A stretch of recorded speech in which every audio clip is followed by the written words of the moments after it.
Hello hi welcome to my channel Bhavani teacher.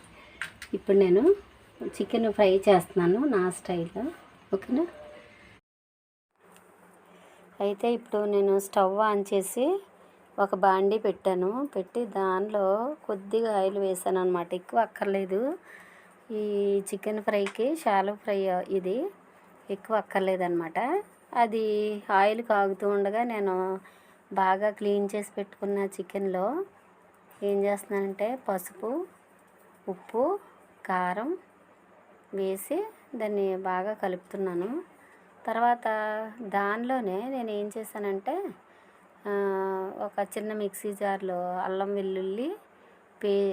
వెల్లుల్లి ముక్కలు వేసి, తర్వాత దానిలోనే నేను తీసుకున్న చికెన్ మసాలా, మనం వాడే చికెన్ మసాలా ఉంటుంది కదా, అది వేసాను అనమాట. వేసి దాన్ని మొత్తంగా నేను మిక్సీ పట్టేసి దాన్ని అలాగా పక్కన పెట్టాను.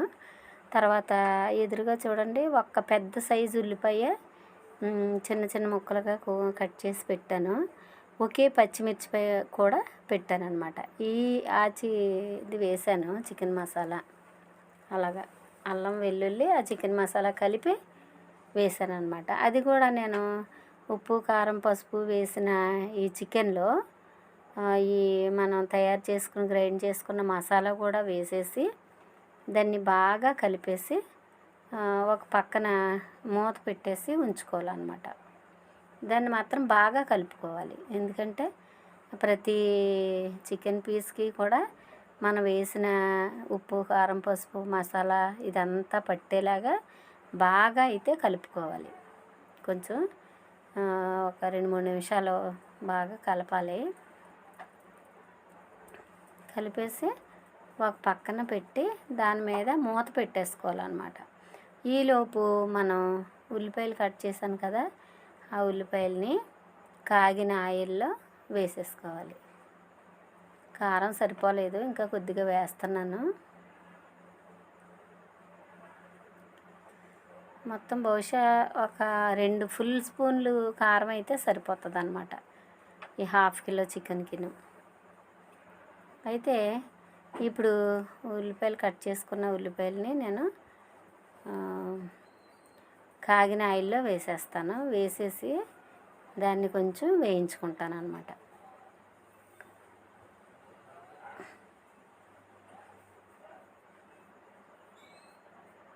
ఎందుకంటే ఫస్ట్ ఒక ఉల్లిపాయ కదా, దాన్ని ముందు బాగా ఫ్రై చేసుకుంటే తర్వాత మనం మ్యారినేట్ చేసుకున్న చికెన్ ఉంది కదా, ఈ ఉల్లిపాయలు వేగేలోపు అది చక్కగా మ్యారినేట్ అవుతుంది అన్నమాట.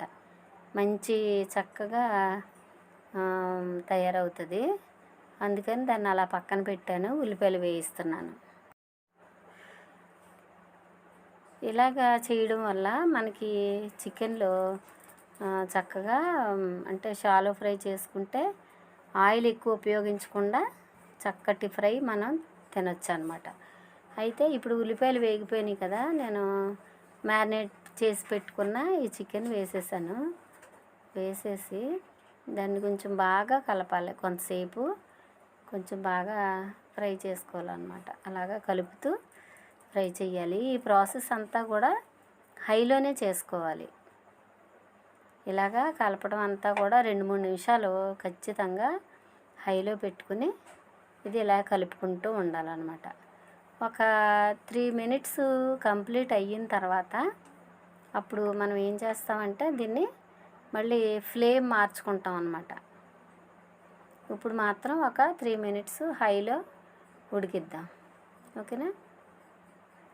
అయితే ఇప్పుడు దీని మీద పెద్ద పైన అదేంటే సర్ఫేస్కి సరిపడా మూత వేస్తేనేమో లోపల వాటర్ ఎక్కువ ఊరుతుంది.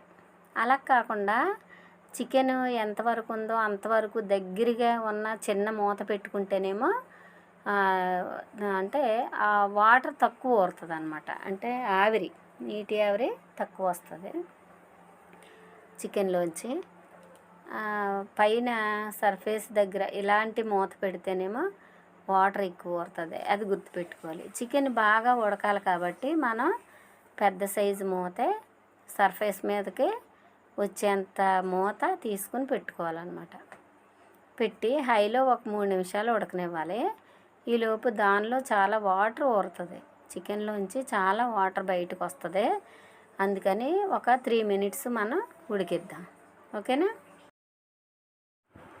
ఇప్పుడు 3 నిమిషాలు అయ్యింది. ఉడికిన తర్వాత మనం ఏం చేద్దామంటే ఫ్లేము మీడియంలో పెట్టుకోవాలన్నమాట. ఇప్పుడు మీడియంలో ఇప్పటివరకు హైలో ఉంది కదా, ఇప్పుడు మీడియంలో పెట్టుకుని ఇలాగా కొంతసేపు ఒక 2 నిమిషాలు ఇలా కదిపి తర్వాత ఏం చేయాలంటే మనం మ్యారినేట్ పెట్టుకున్న డిష్ ఉంది కదా, ఆ డిష్లోను ఒక హాఫ్ టీ గ్లాస్ వాటర్ వేసుకొని దాంట్లో వేసుకోవాలన్నమాట. అంటే మ్యారినేట్ చేసుకున్న దానిలో ఉప్పు కారం మసాలాలు ఉంటాయి కాబట్టి నేను దానిలో వాటర్ వేసి ఆ వాటర్ వేస్తున్నాను అనమాట.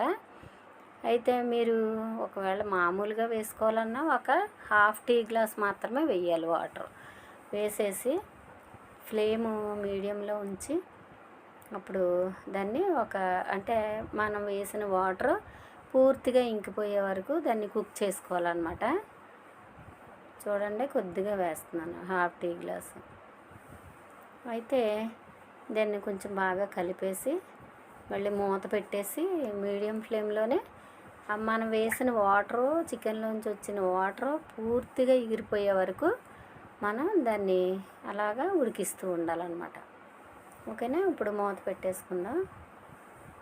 అలాగా పూర్తిగా మొత్తం వాటర్ అంతా డ్రై అయిపోయే వరకు మనం ఉడికించి ఆ తర్వాత తీసి వాటర్ అంతా డ్రై అయిపోయిన తర్వాత తీసి మళ్ళీ ఫ్లేమ్ హైలో పెట్టుకుని అప్పుడు దాన్ని కదుపుకుంటూ ఉండాలి కర్రీని. చూడండి, ఆనపకాయ పప్పు చేశాను. దానిలోకి సైడ్ డిష్గా నేను చికెన్ ఫ్రై చేస్తున్నాను అనమాట, నా స్టైల్లో. డీప్ ఫ్రై కాదు ఇది. అయితే కొద్దిగా ఆయిల్ అయితే సరిపోతుంది. మీరు ఒకసారి ఇలా ట్రై చేయండి, ఎప్పటికీ కూడా మీకు ఇదే నచ్చుతుంది. ఓకేనా? చూడండి, ఇక్కడ మీడియంలో పెట్టాను. ఇప్పుడు చూద్దాం మనం. ఇంతవరకు అయ్యింది కదా. ఇప్పుడు మనం ఏం చేద్దామంటే ఒకసారి కదిపి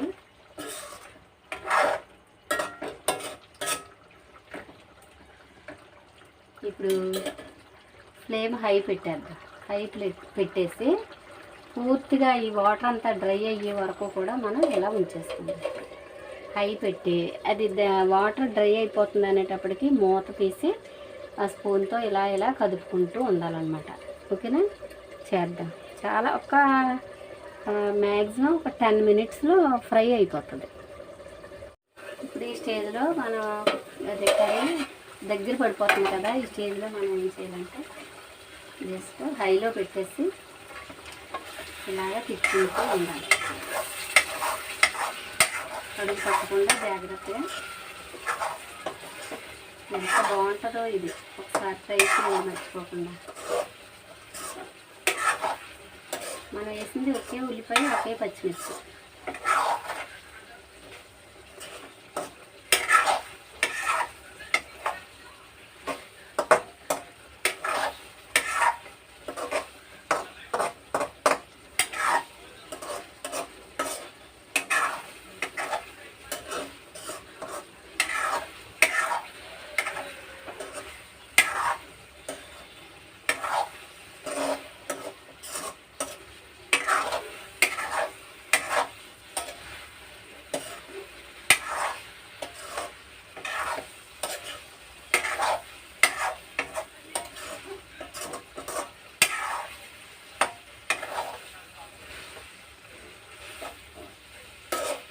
హైలోనే ఉంచి మనం ఇలా కలుపుతూ ఉండటం వల్ల మాడకుండా చాలా చక్కగా ఉంటుంది.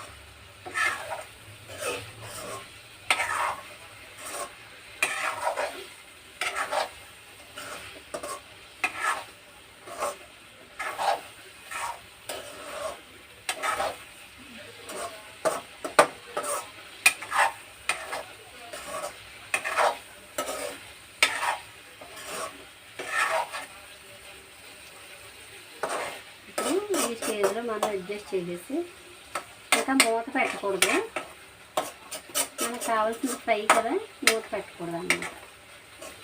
ఒక 2 నిమిషాలు ఇంకా ఇలా ఉంచేసి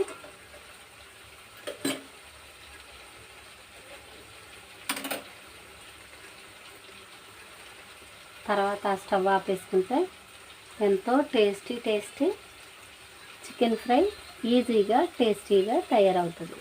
ఓకేనా?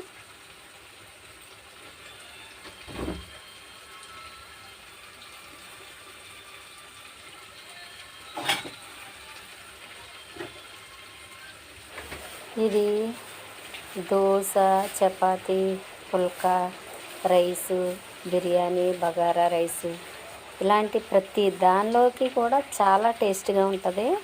మీరు మర్చిపోకుండా తప్పనిసరిగా ఇలా ఒకసారి ట్రై చేయండి. ట్రై చేసి బాగుంటే నాకు కామెంట్ చేయండి. ఓకేనా? Thank you. ఫైనల్గా కొంచెం కొత్తిమీర ఇలా చల్లేసుకొని ఇది ఇలా ఉంచేసుకోవాలి. అయితే కరివేపాకు కూడా వేసుకోవచ్చు.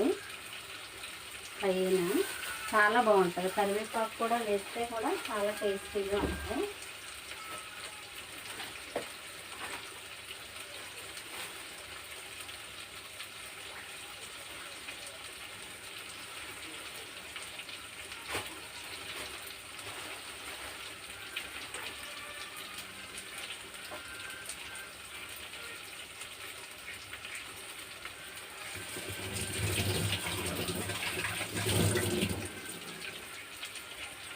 ఇప్పుడు ఇలా చల్లేసుకుని మనం స్టవ్ ఆపేసుకుందాం. అంతే, ఎంతో టేస్టీ చికెన్ ఫ్రై ఈజీగా టేస్టీగా రెడీ అయింది. ఓకేనా? ఒకసారి మీరు ఇలా ట్రై చేయండి. నేను 1/2 కిలో చికెనే తీసుకున్నాను. మనం ఎంతైనా ఇలాగే చేసుకోవచ్చు.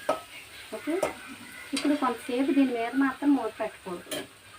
ఎందుకంటే ఇది పూర్తిగా చల్లారాక పెట్టుకోవచ్చు, కానీ ఇలాగ మాత్రం మూత పెట్టకూడదు. కొంతసేపు చల్లారే వరకు అలా ఉంచేద్దాం. ఓకేనా?